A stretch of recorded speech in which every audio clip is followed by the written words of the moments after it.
List the parts of the Constitution. I know how to do that already. Okay, good. Can you list your rights? Do you know all of your rights? We're going to talk about your rights in the Constitution today, so be able to list them. I don't know if you're going to be able to list every single one of them, but it would be good to know all of them. And then better than knowing all of them, knowing how they work and being able to apply them to real life situations. That's right. We're going to learn about our rights and how you can use them every day. Hopefully you're never in any trouble, but laws aren't always because you're in trouble. Start the timer. U.S. Constitution, basic ideas for the Constitution. Remember, the U.S. Constitution is technically our second form of government. There was the Articles of Confederation. It failed. And so we, the people, in order to form a more perfect union, meaning get rid of it. So we got rid of it. Also, big ideas or key tenets of our Constitution, one of the basic concepts and principles in it is we believe that our nation should have equality. People should be treated equally. Establish justice, fair laws for everyone. Everyone should be equal under the law. Everyone is equal. Come on, they're both the same guy. You know they're the same guy. But they're the same. They're idiots, right? That's what they play. They're goofballs. Majority rule, but minorities are protected. Now, that doesn't necessarily just mean specific minorities like Black Americans or Asian Americans or a class of people that have been historically oppressed. What we're really talking about here is majority rule. Imagine 10 people vote and 6 people vote for something. 6 people vote yes. 6 vote yes, and 4 vote no. Again, so majority, the 6 people get what they want. Awesome for them. That's kind of bad for those 4 people. So our Constitution says, look, you got to have majority rule. You got to make decisions somehow, but 4 people are left out. We need to make sure, just because the majority wins, that the 4 people are still protected and they're not abused and mistreated, and we always have to look out for the majority or the minority in this country. We the people, the preamble, boom. You should know the preamble by now. We have spent a lot of time on it. If not, hit pause and read through it. The articles.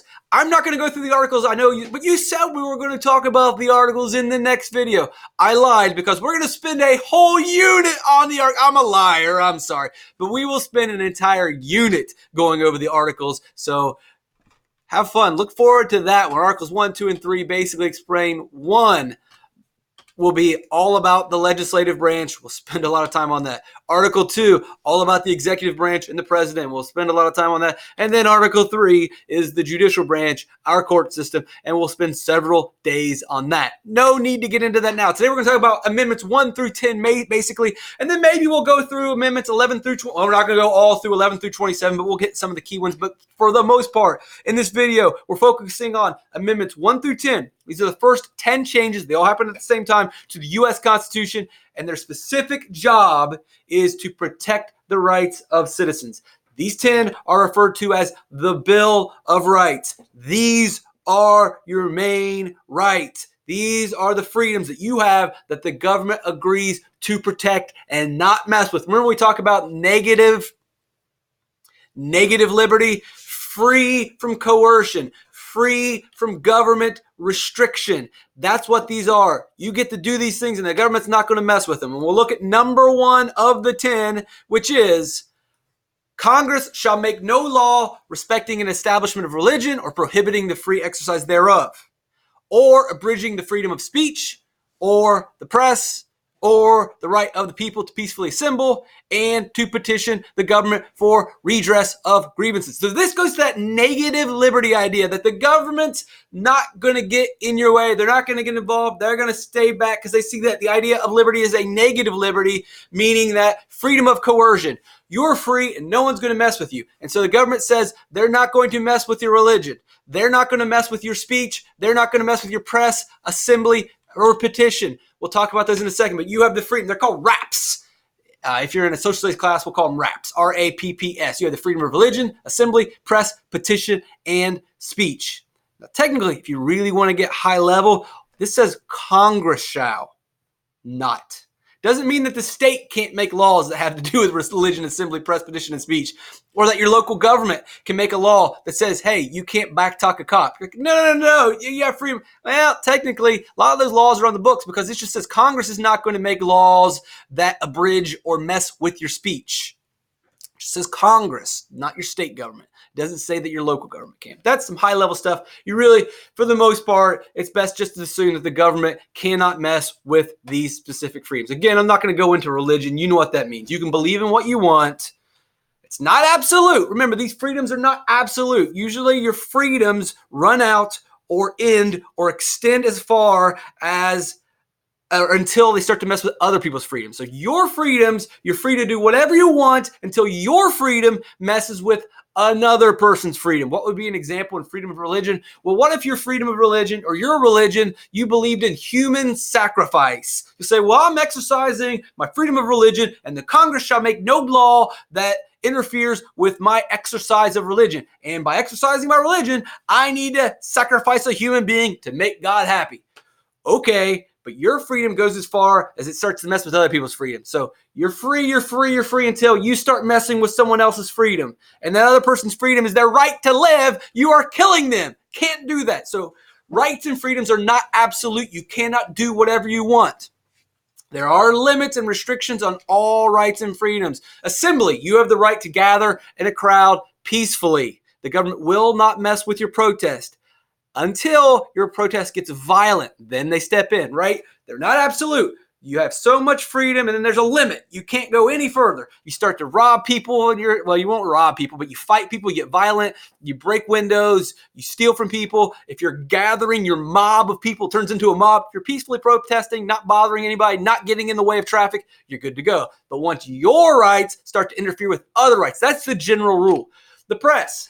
News, newspapers, internet news, you can write stories until your stories start to interfere with other people. You can't slander people. You cannot make up lies with other people. Again, you have the right to say things until you start messing with other people's rights.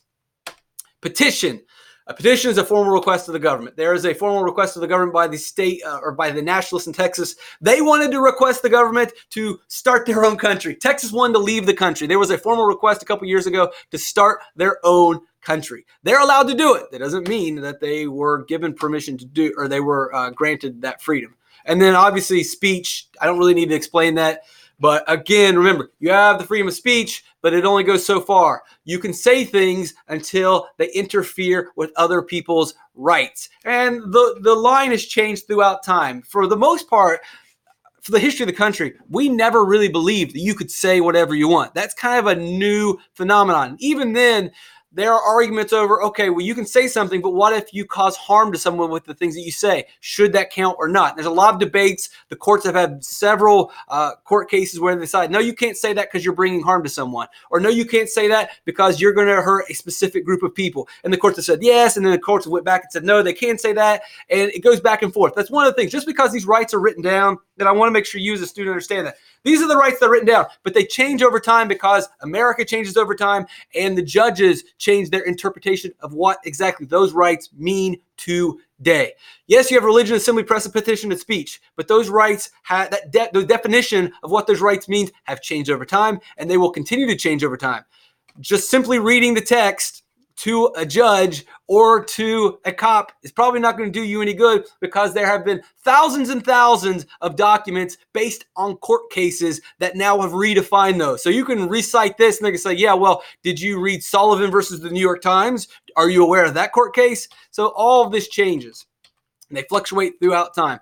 This one's very simple. I'm not going to spend much time. I'm not going to argue. A lot of people will argue over it, but given the circumstances of today, I'm not going to fight. But basically, a well-regulated militia being necessary for the security of a free state, the people have the right to bear arms or have weapons. I'm not going to go into the argument today on that. You can argue with someone else. I'm not doing it. Have fun with it. That might disappoint you. But if we just simply look at the Constitution, you have the right to own a weapon. I'm not going to touch this one. Not today, not on the video on YouTube. I'm not about to get a YouTube strike. Number 3, we really don't run into this. This is more reflective of what was going on in the country during the Revolutionary War, but basically the government cannot force you to house soldiers. Soldiers are not allowed to just force their way into your home and live in your home. They're not allowed to do it. What? Yeah, exactly. Don't worry about the Third Amendment. We can cut to that. You don't have to let soldiers live in your house. The Fourth Amendment. There's a bunch of stuff in this one. Not really. There's just one thing in this. What am I talking about? There's a bunch of words in it. But basically, you have the right to privacy. No one can search you without a reason. The government needs a warrant. You have the right to privacy. You're probably pretty familiar with this one. This is definitely a right you need to know that you have and a right that you need to know how to exercise. If someone says, "Can I search your car?" you have the right to say no. But if they see a gun in your car, they now have a reason and they can search. If they smell an illegal substance coming from the general direction of you or your car, they then can search you because they have a reason. A lot of times people say, "You can't search me." No, you need to read the details. And they can search you. They cannot unreasonably search you. If they have a reason, if it makes sense, the police can search you. But if they don't have a reason, they cannot. The number 5, a bunch of stuff in this. I'll spare you all the words. Let me simply tell you what we got. You have the right to a grand jury. That basically means a trial before a trial. Before they waste your time with a court case, maybe you didn't do something, and you're like, "Oh my God, I've got to spend all this money on a lawyer. I'm going to spend years in court." They go to a grand jury first, and that's where they look and see, do they have enough evidence? A grand jury looks and says, do you have even enough evidence to go to this? This is a right that you have that saves you time, that's very respectful of the people. The government goes to a grand jury first, and if there's not enough evidence, then they don't even waste the taxpayers' money, and they don't waste your time. It's very cool. It's like a trial before a trial. You have the right to double jeopardy, which means you cannot be convicted of the same crime twice. Huh? Yeah, look, O.J. Simpson's a perfect example. He was found not guilty of murdering his wife and her boyfriend or her friend. He was found not guilty of that. They cannot take him back to court no matter what. The government gets one chance. It wouldn't be fair if the government can just take you back to court over and over and over and over and over. You have the right to double jeopardy. They got one chance to prove you guilty of a crime and no more. If you were found not guilty, you're good to go. Even if you did it or if you didn't do it, it doesn't matter. They got one chance to convict you of that specific crime. You have the right to remain silent. So again, there's one time. They got one chance to do it. You have the right to remain silent. You do not have to tell on yourself. If they ask you questions, you don't have to say anything. You have the right to remain silent. You do not have to incriminate yourself. It's the job of the government to find witnesses. It's the job of the government and the police to find someone to prove that you did it. You don't have to tell on yourself. That's a right that the government protects. Eminent domain, the government can take your land. What? That's not a right. Well, sometimes the government needs the land to build a school or to build a road. A lot of people argue about this one. They don't really like it, but at the very least, the government will compensate you if they take your land to build something. You say, well, they're taking something from me. Yeah, but when they build a school, they're serving thousands and thousands of people in the community. You kind of got to weigh the things there. And then last is due process. We'll talk about this. So we talked about this in another video. You have the right to be treated fairly by the government. The government cannot treat you unfairly. You are due. To be due something is to be owed something. So the government owes you a process. They owe you a process. And this is mainly in criminal, but this isn't everything. If they're going to take your rights away, they owe you a process. They cannot just take your rights away. They cannot say, hey, we think you did this and electrocute you. They can't say, oh, yeah, you stole from him. You're going to jail. No, you get a process first. There has to be a process for taking rights away. Any right. The government can take our rights away. They absolutely can, but they must follow the process. What is that? It's court case. It's trial. It's finding evidence. They follow all the steps. They do it fairly. They do it legally. Then they can take your rights away. Then they can zap you. Yes, they can execute you if you did something wrong, as long as they follow process. Yes, they can take away some of your freedoms. Yes, they can take away your right to vote if they follow a process and prove that you have done something where they now have the right to take that away. Due process. You have the right to due process. Sixth Amendment's a bunch of court stuff. What is that court stuff? So you have the right to a speedy trial. They cannot just drag a trial out over year after year after year after year. You have the right to a pretty quick trial. Now, if there's a bunch of court cases going on, yeah, it's going to take a little bit of time, and they're going to try to get through your court case as fast as possible. But if they've got 50 people in court, it's going to take a while. If a bunch of people are committing crimes in the area, sure, it's going to take a while. But you have the right to the fastest case possible. You don't need to be tied up in court for the next 10 years. You have the right to a public trial. Why should it be public? Well, if it's private, the government could cheat us and we would never know anything. It's a public trial so that the people can watch and make sure that the government is following the rules, that the government is fairly following the process. You have the right to a public trial. You have a right to a jury trial. You have the right that a jury, your peers, people from your community will listen to the evidence and make the best decision. Not a judge, not some specific know-it-all, not someone that hates you, but a jury, people of regular Americans will make the decision. You also have the right to know what you did. They have to tell you what they're accusing you of. They also have to tell you who said you did it. And you also have the right to a lawyer if you cannot afford it. Again, all these things have kind of changed over time. It just, yeah, these rights change over time. Just need to know. You have a right to a lawyer. Am I going to make it through?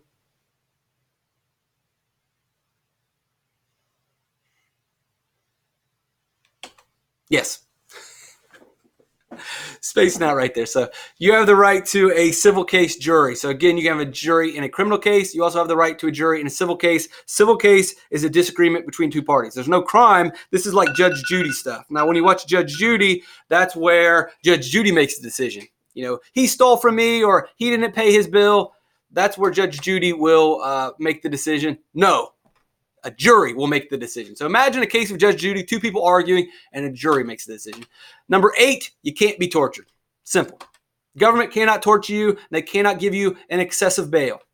Number 9, just because it's not written down doesn't mean it doesn't exist. The Constitution is only so long. They cannot write every single right down. They can't write them all down. Just because it's not written in the Constitution does not mean it doesn't exist. It exists. It's just not written there. So this is basically saying, hey, we couldn't write everything down, but some of these rights still exist. And then number 10 says that anything that we don't talk about in the Constitution, those powers are reserved to the states. And an example of that would be schools. There's nothing about school in the Constitution. And so every state has the power and the authority to regulate schools however they want. So the first 9 amendments are really talking about people. The 10th Amendment is giving the states rights. It's saying, here, state, you have rights too. So the people have rights that are protected mainly by the first 9 amendments. Your right of religion, assembly, press, petition, to speech. But your state also has rights that the federal government recognizes and agrees to protect and says, all right, state, you can do some things too, and they are protected. That'll do it. We didn't really get into all these extra amendments because we've already gone over in time, but that's good enough. And I'm sorry that I paused there for a second, but thanks for being with me. Know your rights.